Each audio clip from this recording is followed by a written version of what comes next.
incomodar muito, que vou me apoiar em algumas imagens para refletir sobre esse tema que cada vez mais vem me encantando, literalmente encantamento, né? Que é o tema da reencarnação, né? E quando eu coloquei esse título, Processo Reencarnatório, depois eu fiquei pensando, puxa, mas o Ademar vai discutir só especificamente o momento do nascimento, e etc. Não, eu não vou fazer isso desta vez. Eu acho que essa é uma discussão fundamental, né, para a gente entender mais uma série de coisas, mas eu queria fazer uma discussão que é anterior, que é exatamente, em linhas gerais, sobre todo o processo reencarnatório, como é que rola, como é que a gente pode refletir sobre essa questão da liberdade e da determinação. Ou seja, do quanto que há de possibilidades em aberto e o quanto que as coisas estão pré-determinadas no processo da vida. Que não é uma questão recente ou específica dos espíritas.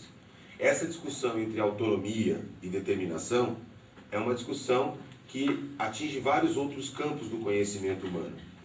Por exemplo, hoje boa parte do conhecimento científico no campo da biologia, no campo da própria filosofia da ciência, se apoia muito, por exemplo, no modelo da evolução biológica, que diz que todos nós somos processos de uma seleção natural e, pelo menos do ponto de vista biológico, mas muitos dos cientistas, inclusive do ponto de vista da nossa consciência, do nosso comportamento, etc., nós somos o produto daquilo que é possível, do mais apto à sobrevivência, que o processo de evolução permitiu construir, né? Essa é uma visão bastante corrente do ponto de vista da ciência. Do ponto de vista da sociologia, esse debate, então, ele está no centro de boa parte das discussões, né? A gente tem se envolvido muito isso na discussão do próprio projeto do doutorado, que estuda o campo específico da saúde, das políticas de saúde, mas a gente observa que essa discussão está presente em vários outros setores da vida, né? E existem várias escolas que dizem o seguinte: nós somos totalmente determinados pelaquilo que a sociedade nos impõe. Se a gente pegar o que está aqui embaixo, a corrente crítica, que vem dos materialistas, né, vem como desenvolvimento do pensamento do marxismo, né, ele diz o seguinte: o homem é produto das classes sociais. Né, tem ideologia para mascarar essas histórias, etc. Mas no fundo, nós somos pré-determinados e a nossa vida, tá certo? Ela está excluída pela nossa relação de classe. E do ponto de vista da ciência, né, da filosofia, da sociologia, etc., boa parte da produção intelectual, da produção de análise dos fenômenos da sociedade, e aí isso se desdobra para o campo da psicologia, o campo da sociologia, da análise de comportamento, das organizações e instituições humanas, etc., essa questão é muito forte no pensamento humano. Somos aquilo que a sociedade determina. Existem alguns autores do campo da sociologia, né, que fazem toda uma análise do estrutural funcionalismo, que é a maneira de pensar hoje hegemônica no nosso campo, né, e particularmente um pensador que é o Parsons, né, que é uma referência no campo da sociologia, etc., que ele chega ao fundo de elaborar de uma maneira muito mais rica. Eu vou dar só esse exemplo, poderia dar outros autores, mas acho que porque a gente quer, eu só quero mostrar que isso é muito forte. Ele, por exemplo, diz o seguinte, que nós somos, de alguma maneira, moldados por essa tríade, as funções, as normas e os valores que a sociedade predetermina. Por exemplo, estudando o comportamento dos médicos, né? Hoje é o dia dos médicos, vou usar isso como exemplo, podia dar para qualquer coisa. Podia pegar um policial, podia pegar um professor, podia pegar um padre, podia pegar um espírita dentro da instituição espírita. Mas vamos usar o exemplo do médico, né? Todo médico tem uma função, tem uma atribuição que está dada. Aliás, isso determina as nossas profissões. A divisão social do trabalho é exatamente dado aquilo que eu posso fazer, o que eu não posso, porque a atribuição minha não é do outro. Quem é do campo da saúde sabe, por exemplo, essa pancadaria que está rolando por conta da discussão do ato médico. Tem gente aqui que deve ser do campo da saúde de outras profissões, que é o que é minha atribuição, o que não é minha. Mas nós também somos regidos por um sistema de normas. As regras do jogo, que diz o que eu posso, o que eu não posso fazer. Mas tem também os valores. Aquilo que está no campo normativo, tá certo? Aquilo que está no campo da ideologia, da cultura, etc., que diz. Então, eu vou dar um exemplo concreto. Quando o estudante de medicina chega numa escola médica, ele pode vir numa família extremamente carente, o que é muito raro. Mas até pode, eu dou aula há 20 anos em escola de medicina, né? Foram pouquíssimos os alunos que vieram de classes sociais mais baixas. Mas quando ele chega, tá certo? Ele vai para a escola para aprender quais são os papéis e as atribuições. Tá certo? Ele vai entrar no sistema de normas, o que um médico pode ou não pode fazer. Durante os 6 anos ele vai fazer tal. Mas tem alguma coisa que antecede, que são os valores, que não precisa de 2 semanas dentro da faculdade de medicina para ele estar se portando igualzinho ao médico. É verdade ou não é, senhora? a pensar da forma autoritária com que os médicos pensam, a fazer as mesmas bobeiras, a fazer a mesma atitude, a andar com o estetoscópio pendurado no meio do shopping center para mostrar que ele tem um demão. Já viram isso, né? Aqui em Pelotas tem faculdade de medicina, vocês sabem o que eu estou falando. Pegue isso para qualquer coisa, tem vários professores, pega os historiadores, etc. Nós vivemos nesse mundo. Então, o que eu quero dizer com isso é que a ciência nos mostra que há profunda determinação social, sim. Há profunda determinação desse sistema de jogo. Eu poderia aprofundar isso, mas não é o objetivo. A crítica que se faz a essa teoria é muito interessante, né? Existem vários autores que dizem o seguinte: os sistemas sociais não são naturais, que é preciso admitir a implicação da história, do livre-arbítrio, da vontade, da intencionalidade, da razão, mas também da subjetividade que existe no espírito humano e que não existe nos sistemas naturais. Então não venha trazer esse modelo que a gente traz da biologia, que traz da química, que traz das ciências naturais para o campo das relações humanas, das relações institucionais, porque a coisa não é a mesma coisa.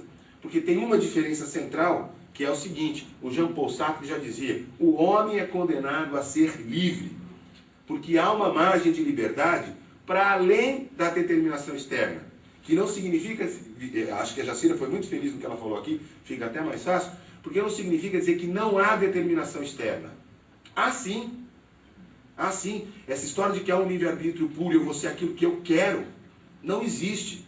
Porque nós vivemos um jogo de relações que faz um processo de determinação. Mas dizer que nós somos apenas a determinação que está dada pelas relações da natureza, ou pelas relações sociais, ou pelo campo da cultura, da dominação, da ideologia, etc., também não é verdade. Porque essa é uma característica que nos diferencia das outras espécies, que é a possibilidade de desenvolvimento do livre-arbítrio, da liberdade. Então, as pessoas vão se diferenciar das coisas exatamente pelaquilo que elas experimentam no mundo, como as coisas se comportam. Como diz o Bourdieu, né, nós somos marcados sim, mas temos liberdade para agir. Tá certo? E aí a gente poderia aprofundar nessa discussão, mas eu creio que assim, peguei alguns autores clássicos, já leu alguma coisa de sociologia, etc., sabe do que eu estou falando, né? Teoria da ação, teoria crítica, etc., né? E a gente pode até chegar, por exemplo, ao que tem de mais recente aí, do campo do pós-modernismo, né, na socioanálise francesa, que vem a partir dos trabalhos de Foucault, de Deleuze, de Guattari e tal, né, que fazem um profundo questionamento entre essa determinação, a heteronomia e a autonomia, que faz a discussão das grandes mudanças molares, aquelas grandes que a gente palpa, que a gente vê, e daquelas revoluções, aquelas transformações que ocorrem no imperceptível, no campo do molecular. Nós somos homens estruturados, mas somos também sujeitos que estruturam a vida, as relações. Nós somos homens moldados pela organização, mas somos também indivíduos. Então, quando a gente pega, por exemplo, quando o toyotismo surgiu lá no Japão, todo mundo dizia o seguinte: bom, está formado o homem ideal, o trabalhador ideal para aumentar a produtividade. Tá certo? Mas de repente o cara, sem querer, ele começa deliberadamente a atrasar o processo de produção. Ele começa a colocar o indivíduo ali dentro. Por quê? Porque ele não é absolutamente capturável pela organização, né? Existe estrutura, mas existe ação. Existe determinação, mas existe liberdade. Existe reprodução. O tempo inteiro a gente reproduzindo a regra do jogo, mas nós estamos o tempo inteiro criando. Criando quando a gente não diz. Você quer saber o que tem? Eu estava fazendo discussão com meus alunos do pós-graduação essa semana, todos eles da área hospitalar, né? Não existe lugar mais normatizado, aquele triângulo que eu mostrei do Parso, que espelha melhor do que o hospital, tá certo? E não existe lugar mais visível onde se rompe com tudo aquilo. É o lugar onde tem mais regra, e é o lugar onde mais se descumpre as regras e se reconstrói novas regras na rede de contratualidade da vida. Não pode um monte de coisa, a gente diz para os filhos. Eles sabem que a regra da relação não pode um monte de coisas. E novas coisas vão se podendo no jogo de relação, porque faz parte da sobrevivência, faz parte do processo da vida. Ou seja, essa reprodução e criação é uma característica do humano. E a vida é um contínuo. Quer dizer, a gente não tem grandes momentos que nos separam. Esse slide aqui é um slide que eu mostro, que eu tento mostrar para vocês, um monte de coisa que acontece na vida. Tá certo? Colocando aqui a mulher. Né? Tá? A vida é um contínuo. E o que acrescenta o Espiritismo nessa coisa? Que a morte não é o fim.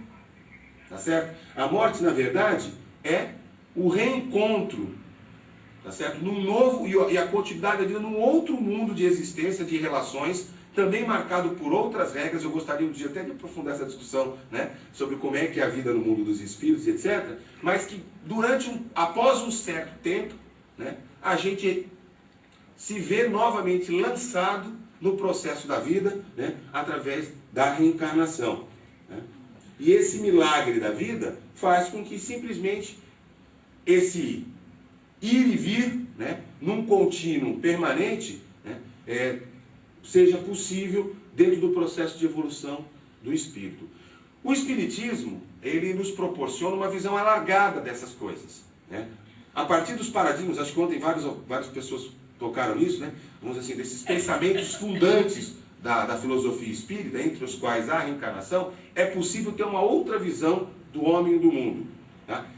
Talvez não uma outra, mas uma visão mais ampliada, mais qualificada, mais aprofundada, que nos permite refletir de maneira diferente. E é impressionante como muitos espíritas, né, tornam pequena essa visão, exatamente porque não conseguem romper com essa visão do processo reencarnatório como alguma coisa do processo de construção da vida, da natureza, como uma lei natural. E precisam compreendê-la o tempo inteiro como alguma coisa que nos predetermine, que justifica tudo e a todos. Ontem eu comentava com algumas pessoas, quando acabou aqui o debate, dizer que um dos grandes problemas do espírita é achar que ele tem que ter resposta para todas as coisas. Que todas as questões da vida têm que ter uma resposta. Que ele sabe através daqui. Muitas coisas nós não sabemos. E admitir que nós não sabemos muitas das coisas, que muitas coisas precisam de mais tempo para aprofundar, precisa de mais vivência, precisa de mais sabedoria, e não é só de inteligência, mas sabedoria, tá certo? Para poder compreender determinados significados da vida e produzir certas reflexões nesse sentido. Até porque, se a vida não está toda ela pré-determinada, se tem liberdade, se tem autonomia, tem coisas que estão para ser construídas. E que bonito, que libertadora é essa visão que o Espiritismo nos traz. Quanto que ela aplaca a angústia, né, de não conseguir produzir todas as respostas e ao mesmo tempo, saber que nós não estamos absolutamente pré-determinados por todas as coisas. Mariotti, grande filósofo espírita argentino, dizia alguma coisa muito parecida com o que a Jacira acaba de dizer. O homem e a civilização, no livro O Homem e a Civilização numa Nova Civilização, O Homem e a Sociedade numa Nova Civilização, que o ser espiritual não é consequência do corpo espírito, do corpo físico, que o espírito é que é a divina essência que avança através das idades, levando consigo todo o saber adquirido, mas que se controla exatamente neste processo natural que é a vida e a reencarnação. Processo que muitas vezes a gente vai criando figuras de linguagem, né? Figuras, vai visualizando determinadas figuras que nos levam a alguma ação. Eu vou dar um exemplo concreto, um exemplo muito singelo que eu tiro do livro Missionários da Luz, do André Luiz, quando ele descreve o processo reencarnatório de um espírito chamado Segismundo. Vocês devem lembrar, boa parte de vocês já leram. O Segismundo vai reencarnar, certo? Aí tem a redução do perispírito antes da fecundação e os mentores entregam aos pais num processo de assimilação mental. E após o ato sexual, os mentores vão lá e escolhem o espermatozoide mais conveniente para a fecundação e vão dirigir os influxos para que ele tenha um sucesso, etc, etc. Porque tinha uma certa pré-determinação. Me parece que é absolutamente contraditório com qualquer possibilidade de compreender a vida como um processo natural. Essa tutelação, essa tutela, essa manipulação por terceiros do processo da vida. Seria difícil a gente compreender que a aprendizagem, os erros e os acertos, as experiências da vida acontecerão naturalmente dentro das possibilidades que as leis da natureza nos dão? Que precisa ter alguém que vai lá e escolhe o espermatozoide. Gente, escolhe o espermatozoide. Nem na inseminação in vitro a gente é capaz de escolher um espermatozoide quando está individualizando. A gente precisa esperar todos que fecundam, depois analisar e ver qual que vai, né? Qual que vai deixar permitir, se eu quiser que nasça uma loirinha de olho azul e etc e tal. Então assim, vai se criando toda uma ideologia, todo um sistema de valores para justificar que a vida tem que ser tudo explicado, que tudo tem que estar lá dado, tá certo? Por uma certa lei de causa e efeito, que na verdade mina completamente a nossa capacidade de exercer aquilo que mobiliza o espírito no processo de evolução, que é a liberdade, que é o livre-arbítrio, que é o Senhor responsável e que vai determinar as nossas consequências. Ou seja, toda a reação advinda do nosso processo evolutivo, vai vir exatamente pelo exercício da liberdade. Se tudo está absolutamente pré-determinado, me parece que há uma enorme contradição. Tá? Desculpa. Então, eu acho que quando o Homero me pediu, reflita sobre um tema, eu centrei a minha vontade de conversar com vocês exatamente nessa dobra da determinação e da autonomia. Coisas muito interessantes eu tenho refletido sobre isso. Né? Do campo, por exemplo, da genética, que a gente tem trabalhado bastante, né? Você lembra de fenótipo e genótipo? Né? Fenótipos são todas aquelas características observáveis, variáveis, tal, como aparência física, estado de saúde, emoções e etc. E o genótipo é aquilo que está constante em toda a nossa vida, o nosso padrão, né? Que não depende dessas características variáveis. Mas vai determinar uma gama, uma variação de fenótipos possíveis, que são as reações alternativas de desenvolvimento e metabolismo, que podem ocorrer quando a gente tem o nosso genótipo dentro de um certo ambiente possível. Né? Qual é o fenótipo que vai se concretizar? Entre os próprios cientistas permanece uma intensa dificuldade de definir, porque de um lado tem aqueles que acreditam que o comportamento está totalmente geneticamente programado, que a gente não sabe ainda qual gene, na verdade trouxe um pouco do campo da neurociência, que tinha no passado a pretensão de achar qual era o pedacinho do cérebro, e hoje já estão procurando lá no nível dos genes, qual que é aquele que, por exemplo, explica por que o cara é homossexual, por que o cara tem tendência para o alcoolismo, ou por que ele é violento, ou por que ele é um grande carismático líder, ou por que ele é um submisso, etc. e tal. E de outro, aqueles que consideram o seguinte, existem sim características orgânicas, genéticas, etc., que nos dão um certo padrão, mas fundamentalmente nós somos frutos da educação, ou seja, da sociedade. Né? Nos últimos 5 anos, esse debate está cada vez mais intenso, né? E a busca por qual é esse gene é extremamente interessante. Né? Qual é o fenótipo que vai se concretizar, ou seja, o que efetivamente vai acontecer, vai depender muito do ambiente, tá certo? E dessas interações com as possibilidades físicas que a gente tem. Né? Se a gente agregar aí a abordagem espírita, tá certo? A gente coloca também um terceiro elemento, ou seja, nós somos frutos das possibilidades orgânicas, físicas que nós temos, da nossa herança, desse nosso patrimônio genético, nós somos frutos do meio, da educação e etc., mas temos também uma dimensão espiritual, que vai compor esse complexo energético, unitário, espírito, matéria, que vai compreender todos os seres encarnados. Então, as características humanas mais complexas, elas são regidas pela natureza ou pela cultura? Essa pergunta que se impõe, tá certo? Tem, na minha opinião, uma resposta um pouco mais complexa. Ou seja, nós não viemos para simplificar a discussão. Nós vamos para dizer o seguinte, as duas coisas acontecem, mas há uma terceira vertente que torna mais difícil ainda o entendimento dessa questão, mas que de alguma maneira deslumbra certos limites que essas duas abordagens impõem, tá certo? Que é o seguinte, não há nenhuma programação genotípica da dimensão intelectual e cognitiva do ser. Ou seja, nós não estamos programados geneticamente para ser mais ou menos inteligente, mais ou menos interativos, etc. O avanço, eu acho que vai acabar, avanço das próprias pesquisas genéticas, etc., vão acabar mostrando ou evidenciando a necessidade de admitir uma dimensão também não material da existência. E aí a própria reencarnação se impõe como um processo de formulação do pensamento para poder compreender o que acontece. Muito embora eu não ache que a ciência vá provar, eu já disse isso várias vezes, acho que não vem da ciência a comprovação da existência do espírito, etc., porque essa não é a sua praia, tá? Ou a sua planície. Nós somos um complexo existencial muito mais unitário do que essa classificação didática, até que o próprio Allan Kardec estabeleceu na doutrina 150, 170 anos atrás, né? E que era fundamental do ponto de vista do pensamento científico. Né? Espírito e matéria, né, são muito menos diferenciados, estão muito distantes, a gente usa muito para classificação, do que a gente pensa, tá certo? Porque essa visão dualista que a gente traz, cérebro, mente e tal, reconhece a direção de que existe a necessidade da direção desse processo por um espírito imortal. E é exatamente isso que o Espiritismo nos traz, que permite um novo olhar sobre o homem e sobre o mundo. Né?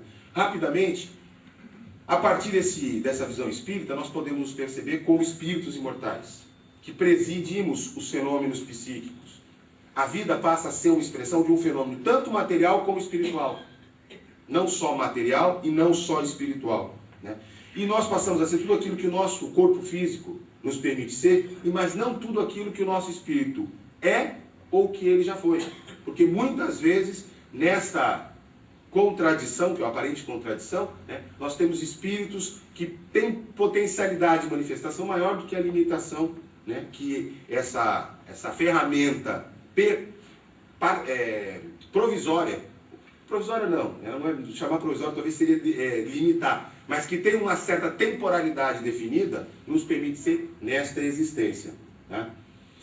Nós estamos sujeitos à evolução, tanto do ponto de vista biológico como do ponto de vista espiritual. Por quê? Porque o homem é um ser de múltiplas existências, que é resultado daquilo que ele vai construindo nas suas vidas sucessivas, fruto da sua imersão nesse mundo da cultura, das relações, que é tão estruturado, tá certo? Mas no jogo da autonomia, da liberdade, do uso do seu livre-arbítrio, que permite que ele vivencie personagens distintos e vá reconstruindo ou construindo a sua personalidade a partir de cada drama existencial que ele vai vivendo, a partir de cada nova aprendizagem, tá? Os espíritos têm a sua trajetória de evolução que vem do átomo até os seres mais superiores da criação.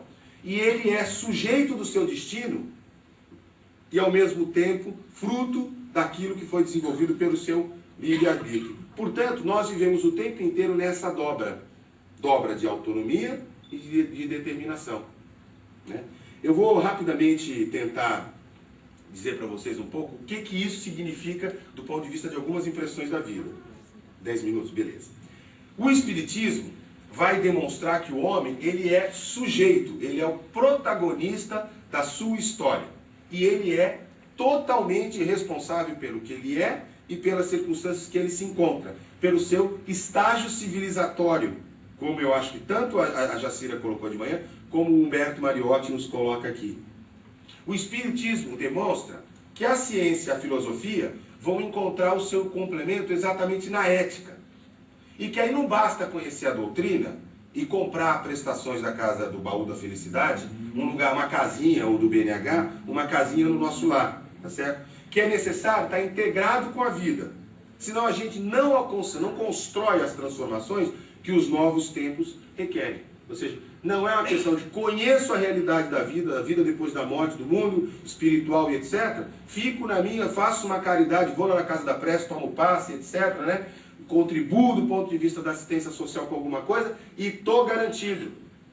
Porque neste mundo, porque no fundo isso é uma visão absolutamente equivocada, de que a vida daqui é imunda, a vida aqui não presta, é aqui que a gente constrói o nosso processo de evolução. É aqui, é lá, é aqui de novo, é lá, etc. Não existe essa... na verdade, isso é um sentimento, é uma visão, uma percepção de fuga, né? No fundo, é uma fuga da realidade. Eu projeto para o futuro uma felicidade que eu não consigo encontrar agora, ou que eu não consigo racionalizar, não consigo elaborar, trabalhar internamente.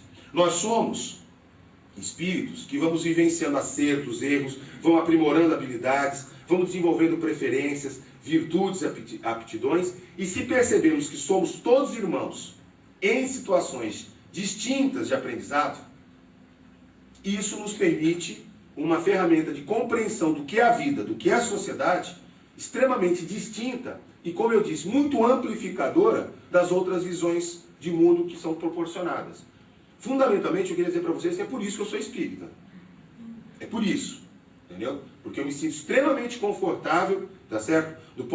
Primeiro, de não ter todas as respostas, né? Não me sinto nenhuma obrigação de ter e de dá-las, né? Mas do ponto de vista dos sistemas filosóficos existentes, é esse que me permite alargar e compreender melhor os fenômenos da vida.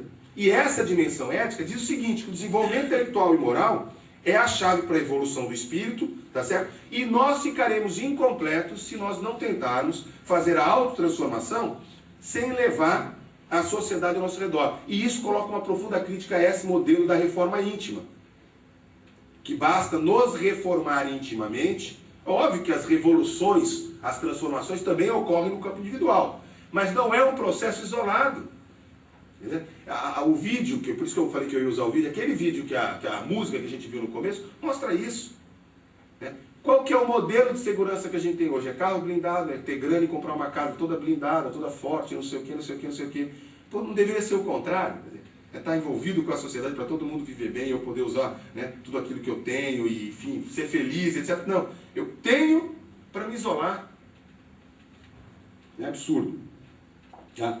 A própria visão, a reencarnação, portanto, nos traz uma visão amplificadora da vida. E isso é uma libertação para o espírito, trazendo uma nova dimensão para a vida e para a morte. Por exemplo, se eu pensar dessa maneira, a saúde, a Jacira pegou bem a questão da criminalidade. Só dando um exemplo concreto da saúde, ela deixa de ser pensada na perspectiva de culpa e castigo, de sofrimento, para ser compreendida como diversidade, como perigo, como sinal, como estímulo ou como oportunidade. Vou dar 2 exemplos. Aliás, um exemplo com 2 situações. Tem um médico amigo meu de Americana, está com uma filha de 20 e poucos anos com esclerose múltipla.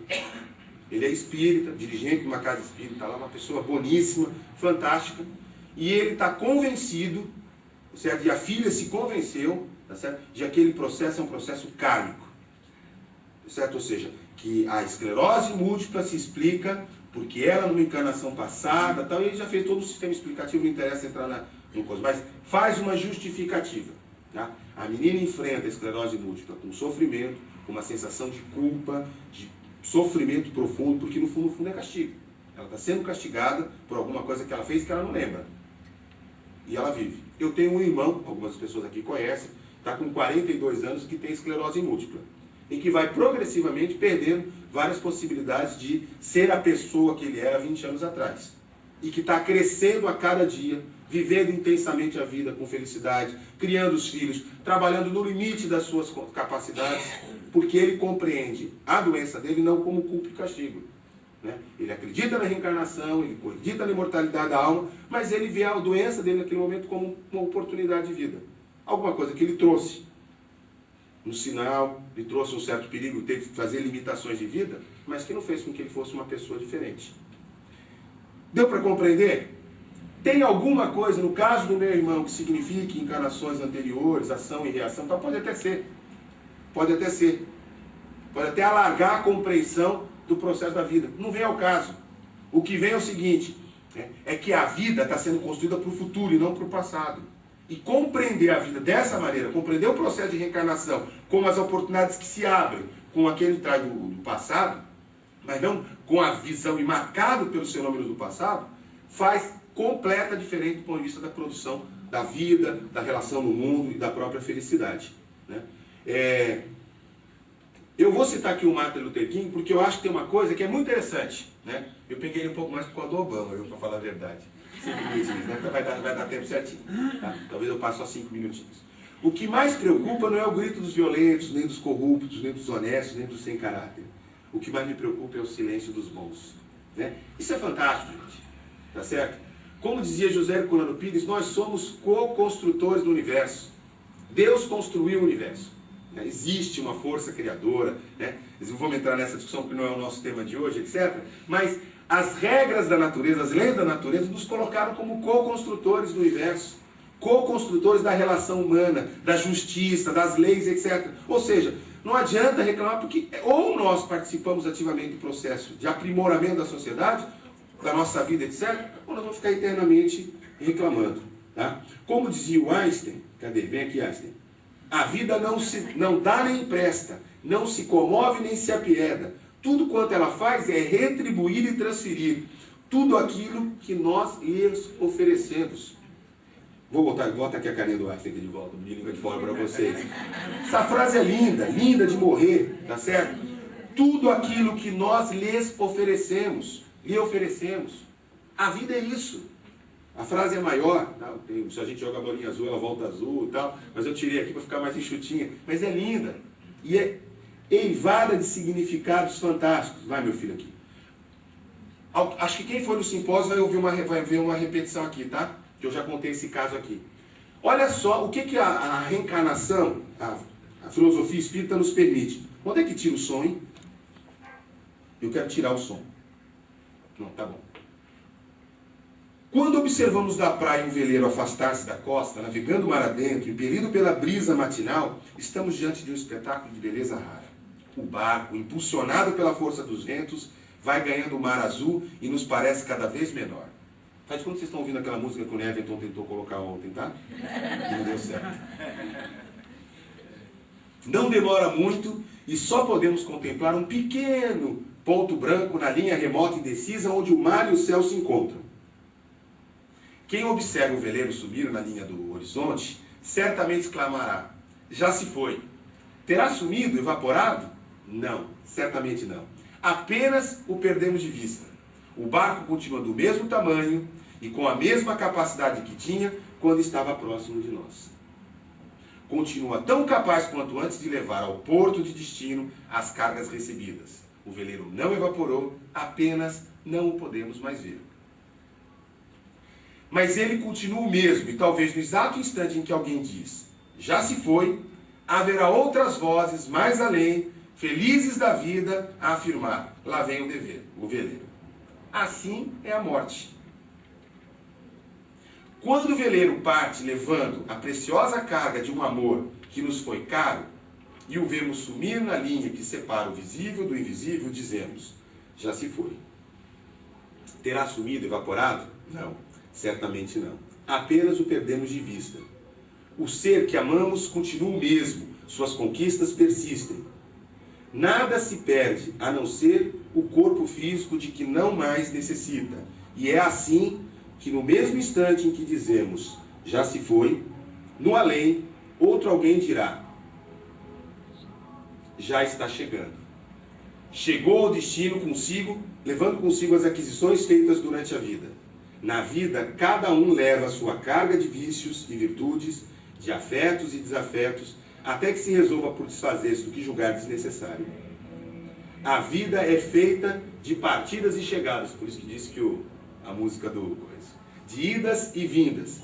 Assim, o que parece para uns parece ser a partida, para outros é chegada. Assim, um dia, todos nós partimos como seres imortais que somos, no processo natural da vida. Tá? Essa visão fantástica que o Espiritismo nos proporciona, né? Fruto do pensamento de grandes homens, de grandes pensadores, grandes mulheres também, como Victor Hugo, que diz o seguinte, de cada vez que morremos, ganhamos mais vida. As almas passam de uma esfera para outra, sem perda da personalidade, tornando-se cada vez mais brilhantes. Eu sou uma alma. Sei bem que vou entregar à sepultura aquilo que não sou. Terra, não és meu abismo. Toda a criação é uma ascensão perpétua, do bruto para o homem, do homem para Deus. Despirmos-nos cada vez mais da matéria, envolvermos cada vez mais em espírito, essa é a lei. Portanto, gente, a grande contribuição que a filosofia espírita pode trazer a esse debate é exatamente a compreensão da existência do espírito, da imortalidade da alma, da evolução infinita e da educação para a morte, no qual o tema da reencarnação é fundamental, porque ele é exatamente o elo de ligação, né, que dá sentido a esse contínuo da vida que eu aqui tentei mostrar. Mas um contínuo que é marcado fundamentalmente por esta relação, por essa dobra de determinação e livre-arbítrio. Essa visão consoladora permite uma visão, uma perspectiva de futuro que nenhuma outra forma, no meu entendimento, nenhuma outra filosofia nos permite ter. E isso não deve ser confundido com uma perspectiva alienante da vida, e muito menos que justifique toda e qualquer desigualdade ou injustiça, tanto do ponto de vista individual como do ponto de vista coletivo, né? Eu vou finalizar só comentando com vocês uma coisa rápida. Quem participou do simpósio do ano passado, os jovens da pré-mocidade, 13, 14 anos, lá do meu centro espírita em Santos, do meu centro espírita, no centro espírita do qual eu frequento, desde que sou pequenininho também, fizeram um estudo comparando o que pensam os laicos, espíritas laicos e espíritas religiosos. Tem toda uma metodologia, saiu publicado no jornal Opinião, um resumo do estudo, está disponível no site do centro. Mas eles mostram o seguinte na conclusão, que os espíritas religiosos, partindo dos mesmos pressupostos da obra de Allan Kardec, etc., tendem a explicar os problemas individuais e coletivos sempre como provas, ou expiações, ou por lei de causa e efeito, e se subordinam a um determinismo rígido, sempre tem explicação para tudo, buscando respaldo nessas teorias. Os espíritas que se aglutinam em torno da cepa, né, se chamar, que a gente está adjetivando aqui, talvez inadequadamente como espíritas laicos, né, acreditam em explicações muito menos vinculadas ao determinismo e ao fatalismo. Né? Apontam, quando são apresentados para situações individuais e coletivas, que não é possível afirmar categoricamente os motivos que vão explicar a maioria dos problemas. Colocam as possibilidades das provas, expiações da lei de causa e efeito dentro das várias possibilidades de análise de cada caso ou das situações específicas, mas tendem a acreditar que uma mesma situação pode ser explicada de várias maneiras possíveis, o que traz uma visão muito mais responsável e que exige muito mais uma postura ativa sobre a vida. Ou seja, nós passamos a ser muito mais piloto dessa nave do que simplesmente um espectador que passa por aqui para se purificar e aguardar alguma coisa de bom que vem para depois da morte. Tá? Concluíram nesse estudo que existem duas formas de ver os problemas do homem, da sociedade e do mundo atual a partir da doutrina espírita. Eu vou passar, não vai dar tempo isso aqui, e vou finalizar dizendo o seguinte: eu gosto muito dessa frase do Chaplin, né? Tem duas frases que eu vou usar, né, para terminar a minha frase, de outros autores. Mas porque elas expressam, eu peguei isso aqui não para ficar bonitinho não, né? É porque elas expressam mesmo, eu gosto muito de me apoiar nessa história. O Chaplin diz uma coisa que é o seguinte: outro dia eu fui num centro espírita religioso e eles me condenaram porque eu botei o Chaplin fumando, tá? Se as coisas não saíram como planejei, posso... Aí eu conto para eles que uma vez o Herculano Pires, eu vi o Herculano Pires ainda quando era vivo, lá no meu centro, né? Terminou a palestra e foi lá para fora para fumar. Se as coisas não saíram como planejei, posso ficar feliz por ter hoje para recomeçar. O dia está na minha frente, esperando para ser o que eu quiser. E aqui estou eu, o escultor que pode dar forma. Fantástica essa frase, não é? Tem tudo a ver com essa dobra da determinação e da autonomia, do livre-arbítrio. E eu termino usando essa frase que eu acho genial, do Benjamin Franklin, dita lá muito antigamente, tá certo? Século XVIII, e no seu epitáfio está escrito uma coisa, vamos saber o que é epitáfio, né? Está escrito uma coisa muito interessante, que é a seguinte: aqui jaz o corpo de Benjamin Franklin, impressor de ofício, semelhante à página de rosto de um livro velho, privado de título dourado. Mas não se perderá a obra, pois reaparecerá em uma nova edição, revisada e corrigida pelo próprio autor. Obrigado. O grupo aqui são ideias com as quais nós estamos trabalhando há bastante tempo. Mas nós estamos também aqui com parte de um auditório que pela primeira vez toma contato com alguns conceitos que são emitidos aí. Eu gostaria de aproveitar a oportunidade para ler parte de uma mensagem recebida mediunicamente por uma companheira nossa no último encontro que realizamos há poucos dias atrás em Itapecerica da Serra. Durante uma atividade destas, uma companheira nossa, que é médium psicógrafa, sentiu a necessidade de escrever e recebeu uma belíssima mensagem assinada por um espírito muito conhecido, principalmente no espiritismo, movimento espírita espanhol, que é Amália Domingo e Soler. Amália Domingo e Soler, lá pelas tantas, diz assim: que possamos juntos difundir, propagar nossas ideias tão claras de um genuíno espiritismo, esperando que através do tempo esses pequenos agrupamentos, por afinidade hoje, se tornem numerosos amanhã. E esperamos também, não um amanhã tão longínquo, pois se depender do dinamismo, da vontade e do desejo forte de todos vocês, sairemos para um movimento maior e melhor, o que queria nosso mestre de Lyon, Allan Kardec. Eu gostaria de aproveitar esse momento e pedir a contribuição especificamente do Adhemar, porque estamos trabalhando desde o ano 2000, quando lançamos o Congresso de Porto Alegre, com um projeto que chamamos de atualização do Espiritismo. Em poucas palavras, Adhemar, especialmente para esses companheiros que a primeira vez têm esse contato conosco, graças a uma instituição, nós temos tão poucas instituições, embora tantos espíritos encarnados e desencarnados que estão nesse movimento, que você então referisse brevemente, naturalmente, pelas contingências do tempo, o que significa isso, atualização do Espiritismo, porque também a respeito disso, muitas pessoas que estão aqui hoje me questionaram. O processo de atualização do Espiritismo, na verdade, ele não é uma invenção dos espíritas vinculados, aderidos ao pensamento da cepa, né? Ele está na base do pensamento de Allan Kardec, né, no processo de fundação do Espiritismo. Quem lê particularmente um texto que é fundamental, que é a introdução do livro A Gênese, os caracteres da revelação espírita, vai ter absoluta convicção do caráter progressivo, né, aberto com que o Espiritismo foi construído, né? Na verdade, nós não podemos achar que uma única forma de ver o mundo é capaz, primeiro, de dar todas as respostas. Acho que de alguma maneira eu tentei colocar isso aqui hoje, né? Mas ela traz uma contribuição significativa, né? E essa contribuição significativa não foi pronta e acabada, por vários motivos, né?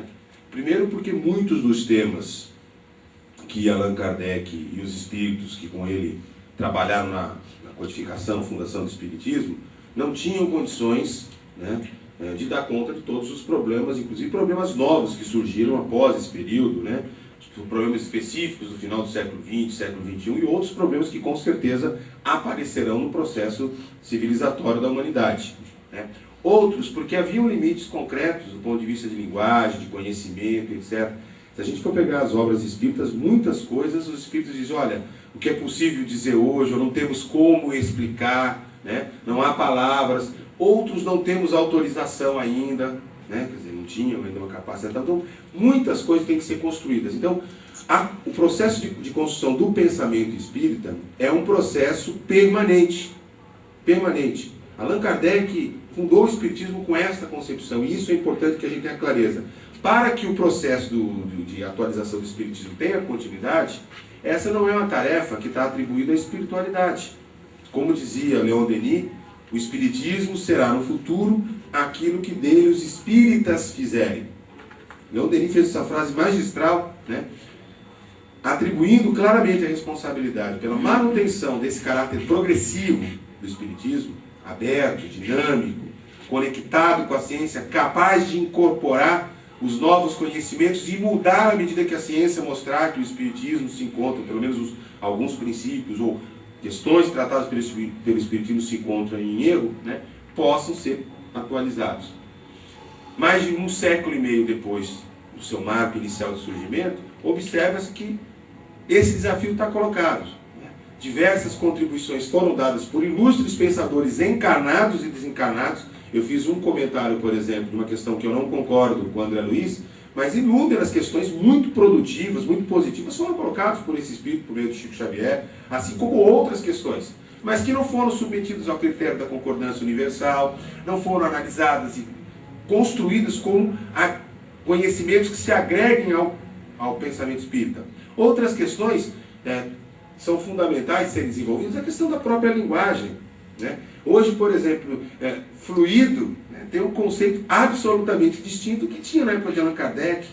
Não tem mais o mesmo significado. Não faz sentido nós espíritas continuarmos utilizando uma linguagem do século XIX para tratar coisas do século XXI. A não ser que a gente queira falar só entre nós mesmos, né? Então nós vamos criar uma seita. E não uma forma, uma filosofia, tá certo? Com capacidade de comunicação com o mundo. Então essa é uma escolha que nós temos que fazer. Esse processo de atualização não é feito por uma pessoa, não é feito por um congresso, por uma única instituição. Esse é um processo do acúmulo da nossa produção. Eventos como esse vão construindo processos de atualização. E esse é o nosso desafio. E construindo juntos, a Confederação Espírita Pan-Americana tem uma proposta de construção de uma agenda, né? Tem uma proposta de construção de um processo de atualização, né, que a gente vem desenvolvendo a todos os nossos eventos, os nossos congressos, etc. Mas também não nos consideramos donos da verdade, não. A gente acha que, na verdade, a força das coisas vai se impor de uma maneira muito clara, né? Então, algumas coisas a gente pode ir atualizando permanentemente. Vou dar um exemplo concreto. Na minha instituição, né? A gente já não fala mais passe.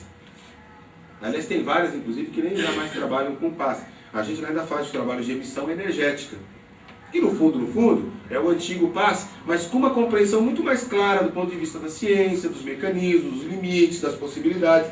Emissão energética próxima, emissão energética à distância, etc. Estou dando um exemplo bem singelo, bem simples, mas repleto de significados, porque as pessoas sabem exatamente o que está acontecendo naquele momento, quais são os limites, que postura para a vida ela tem que ter, etc. Outras questões estão colocadas para a gente pelo seguinte: ou a gente faz o processo de atualização do Espiritismo, acho que, eu não lembro que o Marcelo Henrique colocou isso ontem no final da conclusão dele, ou nós vamos entrar para a história como um movimento muito legalzinho, bacana, que tratou de coisas decentes, etc. E vamos virar peça de museu. As obras vão virar peça de museu, vamos sim se instar, como eu disse, numa seita, né, e perder a potência, né, que a filosofia espírita tem de comunicação com o mundo. Eu acho que, em linhas gerais, para não me aprofundar muito, né, existem no site da CEPA alguns textos, né, tem uma publicação que a gente fez em livro, mas que ela está disponível, estão disponíveis esse texto no site da CEPA, né, que são frutos do excelente congresso que nós fizemos em Porto Alegre no ano 2000, né, e que fazem uma interessante discussão sobre o processo de atualização do Espiritismo. Né? Ou seja, a partir de uma visão não religiosa, que não é a religiosa, contra as religiões, mas uma visão laica, uma visão livre e pensadora, uma visão genuinamente kardecista, porque se baseia nos preceitos de Allan Kardec, nos fundamentos da doutrina espírita criada por Allan Kardec, tá certo? Mas livre e pensadora, conectada com o mundo, conversando com as outras formas de conhecimento, sem a pretensão de ser a verdade ou a única verdade, que é a pretensão de todas as religiões, coisa que o Espiritismo não é.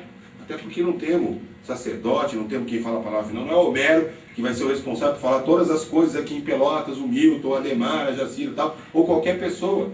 Nós somos livres, livres para buscar na história, na economia, nas ciências sociais, na biologia, na genética, aonde for, elementos para compreender melhor a vida e, ao mesmo tempo, propor essa visão tão generosa, tão solidária, né, tão fantástica de vida, que é o Espiritismo. A palavra determinismo. Queria, se possível, que você pudesse falar sobre isso. O que eu observo? Que o determinismo está muito vinculado, a palavra determinismo no meio espírita, ao conceito de coisas que já estavam explicitamente determinadas, né? Eu sei que você é um estudioso da filosofia e queria verificar com você se nós não poderíamos propor que a gente tratasse o determinismo como algo dentro de uma visão dialética, por exemplo, em que um conjunto de condições determinam, digamos, as condições seguintes que são sucedidas por ela. Você estava falando, por exemplo, sobre todo um conjunto de fatores que influenciam na nossa saúde, todo um conjunto de fatores que influenciam sobre a nossa vida, né? Tanto a nossa vivência passada como fatores ambientais. Você não acha que o discurso espírita também poderia, digamos, se alinhar com isso? A gente poderia sim usar a palavra determinismo, mas no conceito de um conjunto de fatores que determinam, digamos, as condições de vida, etc., que temos. Fatalismo, inexoravelmente a coisa acontecerá ou aconteceu em função de uma determinada coisa. O determinismo, do ponto de vista da ciência, ele abre possibilidades. Mas, Mauro, a análise que se faz hoje do determinismo, né, é que é o seguinte: estas possibilidades, eu posso até medir a probabilidade, mas elas ocorrerão dentro de um certo padrão esperado de possibilidades, né? Então, por exemplo, eu vou pegar a hipertensão arterial, né? Vou pegar um exemplo bem bobo, hipertensão arterial. Eu sei se a pessoa é obesa, se ela é sedentária, se ela fuma, se ela bebe, se ela tem uma dieta rica em sal, se ela tem um excesso de gordura, de colesterol no corpo, etc. Se ela tem um familiar, um componente genético, hereditário, etc. Vive em um ambiente muito estressante. Eu peguei 8 fatores. Ela tem uma probabilidade maior de desenvolver hipertensão arterial. A crítica que hoje se faz é o seguinte: no campo das ciências naturais, que eu acho que tem muito a ver com a tua área de atuação acadêmica, etc., né? A lógica de sistemas, porque no fundo esses são sistemas, né? Então, se eu fumo mais, se eu bebo mais, se eu não sei o que e tal. Posso pegar outros exemplos, eu peguei esse, tá? Ela funciona legalzinho. Então, no campo das probabilidades, etc. e tal. Mas mesmo nesse exemplo, se eu pegar estresse, o que é estresse?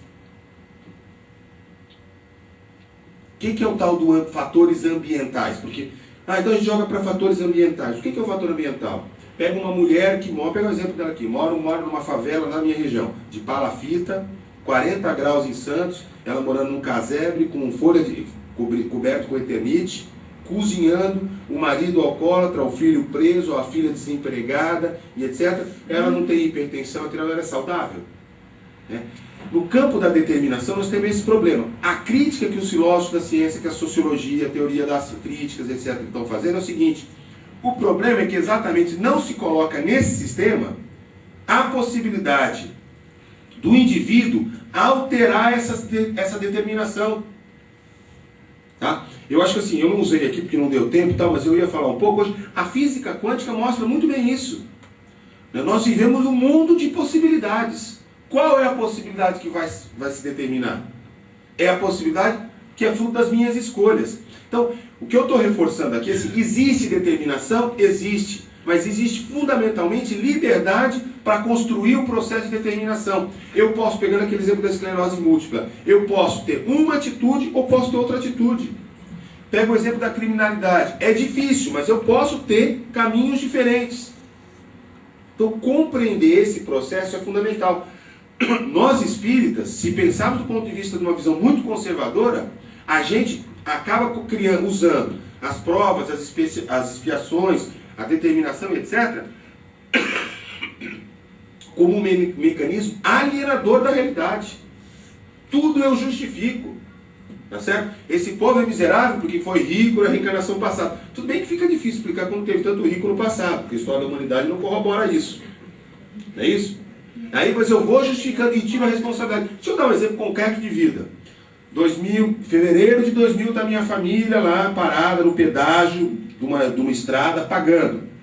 Vem um caminhoneiro de 21 anos por trás a 100 por hora para embicar atrás para não pagar o pedágio, certo? Passa por cima e mata 3 pessoas, sobrevive 1. Há determinação nisso? Há determinação nisso? É expiação daquela família?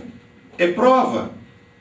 Ou é um ato absolutamente irresponsável de uma criatura que achou que ia dar, tinha bebido um pouco mais, perdeu a dimensão, etc., e que vai arcar pelas responsabilidades daquele ato insano que ele tomou.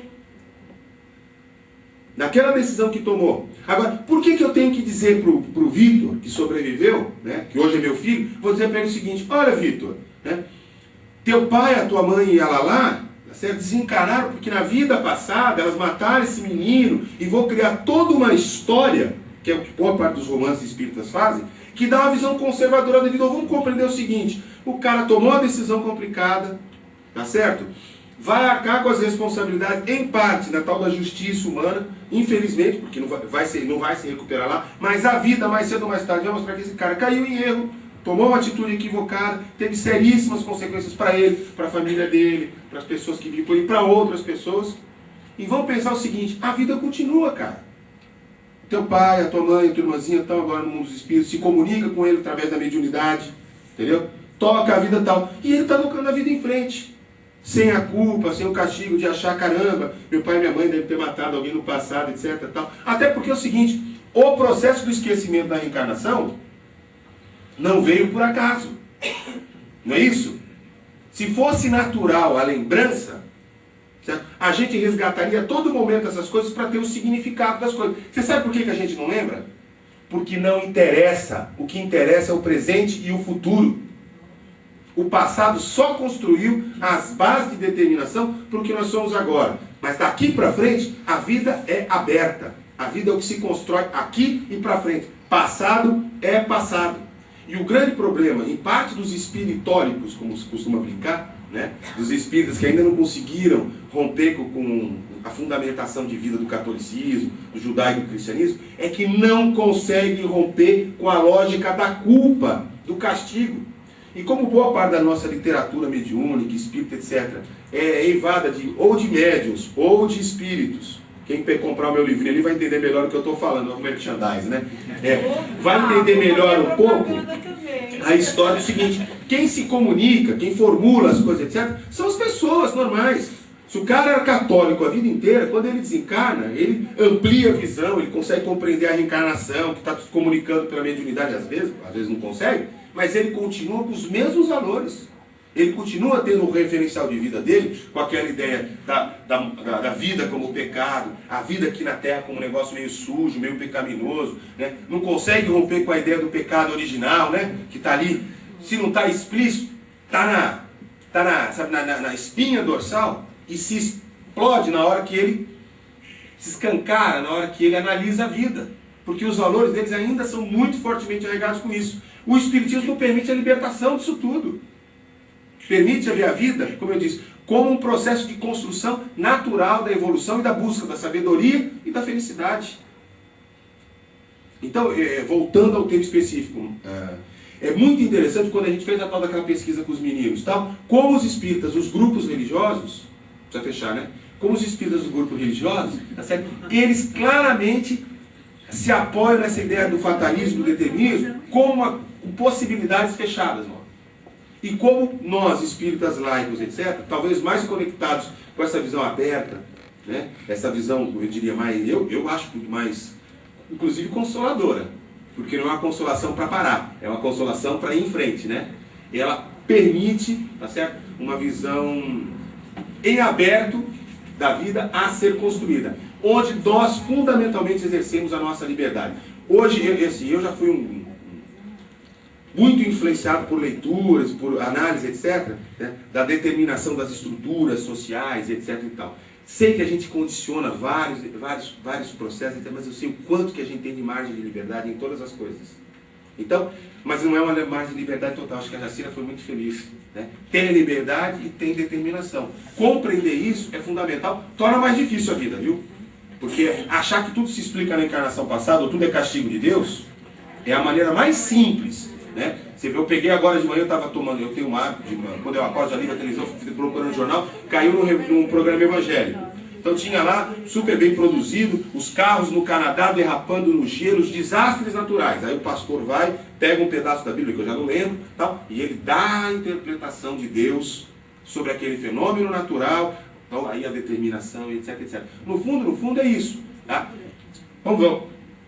Morreu o João Hélio lá no Rio de Janeiro. Todo mundo tem uma inspiração porque ele era o cara que dirigia a biga, que arrastava os romanos, etc. Né? Cai um avião. Vai um espírita dizer caiu porque caiu. Teve um incêndio, o espírita vai ter que ter. Por que a gente tem que ter resposta para tudo isso?